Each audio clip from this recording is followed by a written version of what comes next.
Good evening అందరికీ కూడా. నేను బీఈడి ఫస్ట్ ఇయర్కి సంబంధించినటువంటి ఫస్ట్ సెమ్ ఎగ్జామ్ పేపర్స్ని ఎక్స్ప్లెయిన్ చేస్తున్నాను ప్రజెంటు. మీకు దీనిలో ఎటువంటి డౌట్ వచ్చినా కూడా వీడియో పూర్తిగా అయ్యాక అడగండి, నేను మీకు ఎక్స్ప్లెయిన్ చేస్తాను. కామెంట్ రూపంలో కూడా చేయొచ్చు. ఏదైనా డౌట్ వచ్చినా ఎలా చదవాలి, ఎగ్జామ్ ఎలా అటెంప్ట్ చేయాలి, పాస్ కావాలంటే ఎలా చదవాలి, అలాంటి డౌట్స్ ఉన్నా కూడా అడగవచ్చు, నేను చెప్తాను. నేను ఇప్పుడు ప్రీవియస్ ఇయర్స్ పేపర్స్ని ఎక్స్ప్లెయిన్ చేస్తాను. నేను ఎలా రాశానంటే, ఫస్ట్ సెమిస్టర్లో ఎగ్జామ్ ఫీజు కట్టుకున్నాను, కాకపోతే ఎగ్జామ్కి అనేది అటెండ్ కాలేదు. సెకండ్ సెమ్లో ఫస్ట్ సెమి సెకండ్ సెమి ఒకటేసారి రాయడం అనేది జరిగింది. కాబట్టి మా ఫ్రెండ్స్ ఎవరైతే ఫస్ట్ సెమ్కి రెగ్యులర్ ఎగ్జామ్కి అటెండ్ అయ్యారో వాళ్ళ దగ్గర నుంచి పేపర్ని కలెక్ట్ చేసుకొని నేను రాసినట్టే బ్యాక్లాగ్ ఎగ్జామినేషన్ పేపర్ని రెండు కూడా మీకు ఎక్స్ప్లెయిన్ చేస్తాను.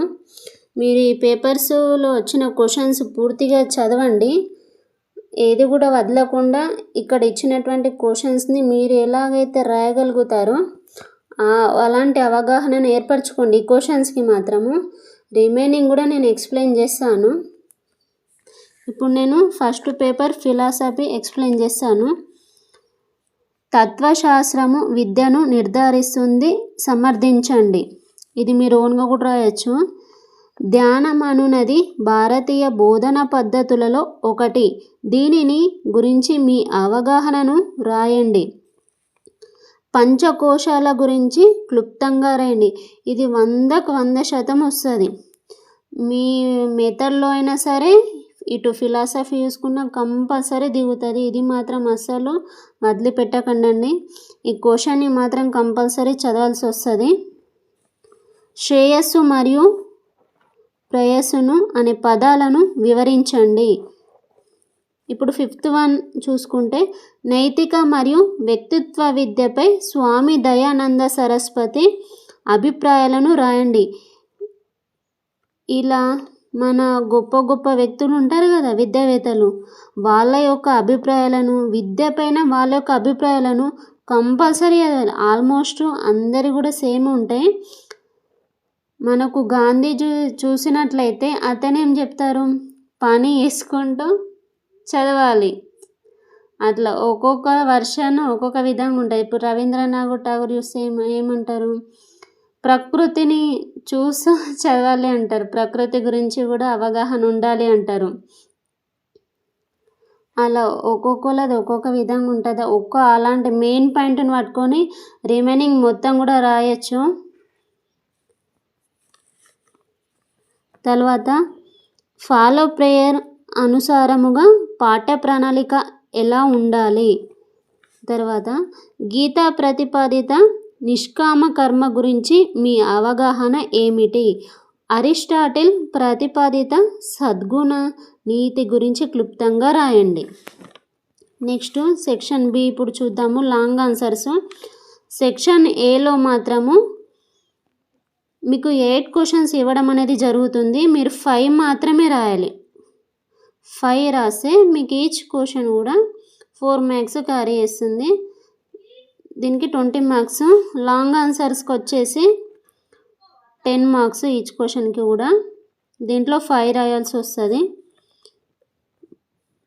ఇక్కడ లాంగ్ ఆన్సర్లలో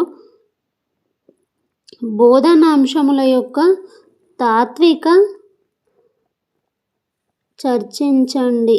ఇదేముందంటే ఇక్కడ ఆధారమును బోధనాంశం యొక్క తాత్విక ఆధారణమును చర్చించండి. ఏవైనా 2 శిశు కేంద్రీకృత బోధనా పద్ధతుల గురించి రాయండి. వేద సాంప్రదాయము ఆధారంగా విద్య యొక్క లక్ష్యాలు మరియు విలువలు ఏమిటి. బాలల హక్కుల గురించి విద్యార్థులలో అవగాహనను మీరు ఎలా పెంపొందిస్తారు, వివరంగా వివరించండి. న్యాయ దర్శనము మరియు దాని విద్యాపరమైన అంశాల గురించి వివరంగా రాయండి. అస్తిత్వవాదము ప్రతిపాదిత విద్య యొక్క సూత్రాలు మరియు లక్ష్యాలు ఏమిటి. మనిషిలోనే ఉన్నప్పటికీ ఉన్న పరిపూర్ణతను వ్యక్తపరచడమే విద్య అని స్వామి వివేకానంద అన్నారు. దీనిని వివరించండి. నైతిక విలువలు అనునవి ఆదేశాలు అంటే నియమాలు. మీ అవగాహనను వివరించండి. జాతీయ విద్యా విధానము 2020 ప్రతిపాదించిన 21వ శతాబ్దానికి సంబంధించిన విలువలు ఏమిటి? మీరు NEP 2020 కంపల్సరీ చదవాల్సిందే. మనకి ఇది వచ్చేసి ఇంగ్లీష్లో పేపర్. మీకు ఎవరికైనా కనిపించినట్లయితే సపరేట్గా పెట్టమన్నా కూడా పెడతాను.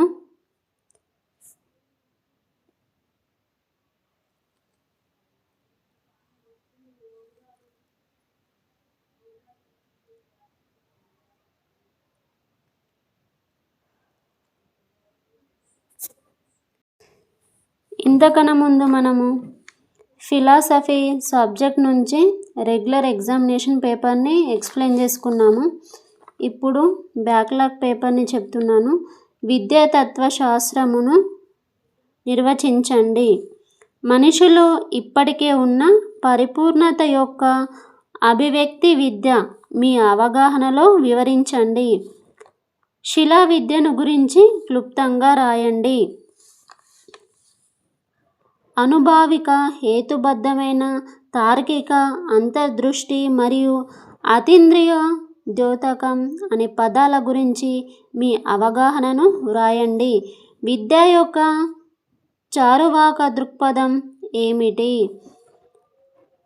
పండిత ఇదేంటంటే ఈ తెలుగులో అసలు అర్థమే కావు. పండిత మదన్ మోహన్ మాలవ్య గురించి క్లుప్తంగా రాయండి. చతుర్విధ పురుషార్థాలను సాధించడమే విద్యా లక్ష్యము. మీ అవగాహనను వివరించండి. వృత్తిపరమైన నీతి అనగానే ఏమి? ఇవి షార్ట్ క్వశ్చన్స్. ఇప్పుడు లాంగ్ క్వశ్చన్స్ని ఎక్స్ప్లెయిన్ చేస్తున్నాను. విద్యా సమస్యలకు తత్వశాస్త్రము ఎలా పరిష్కారాలను చూపుతుంది? విద్యా తత్వశాస్త్రం యొక్క పరిధి వ్రాయండి. శిశు కేంద్రీకృత బోధనా పద్ధతులు విద్యలో శ్రేష్ఠ స్థితిని సాధించడంలో ఎలా ఉపయోగపడతాయి? అట విధానము మరియు కథ చెప్పడము అను బోధనా పద్ధతుల గురించి వివరంగా రాయండి. విద్యలో విలువలను గురించి బౌద్ధ దృక్పథము ఏమిటి? బాలల హక్కుల ఒప్పందము అనుసారము పిల్లల హక్కులను వివరించండి. ఉపాధ్యాయుడిగా మీరు పిల్లల హక్కులను ఎలా కాపాడతారో వివరించండి. మీరు ఇంతకన్నా ముందు చూశారు కదా, రెగ్యులర్ ఎగ్జామ్లో కూడా పేపర్లో కూడా బాలల హక్కుల గురించి కంపల్సరీ అడిగారు. కాబట్టి మీరు ఇలా ఏవైతే రిపీట్ అయిన క్వశ్చన్స్ ఉంటాయో అవి కంపల్సరీ చదవండి, అసలు వదిలిపెట్టకండి. ప్రకృతిలోకి తిరిగి వెళ్ళు అనేది ప్రకృతివాదం ఇచ్చిన నినాదం, లక్ష్యాలు, పాఠ్యాంశాలు, పద్ధతులు. మూల్యాంకనం మరియు క్రమశిక్షణ అను అంశాలను దృష్టిలో నుంచుకొని ప్రకృతివాదం ఇచ్చిన నినాదంను సమర్థించండి.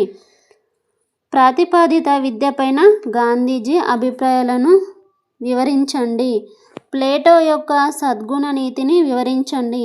విద్యార్థులలో సద్గుణాలను ఎలా అభివృద్ధి చేస్తారు? విలువలను పిల్లల గ్రహించాలి కానీ నేర్పించకూడదు, ఎలాగో వివరించండి. ఇది ఫిలాసఫీ యొక్క ప్రీవియస్ ఇయర్ పేపరు. ఇది ఇంగ్లీష్లో ఒకసారి మీకు చూపిస్తాను.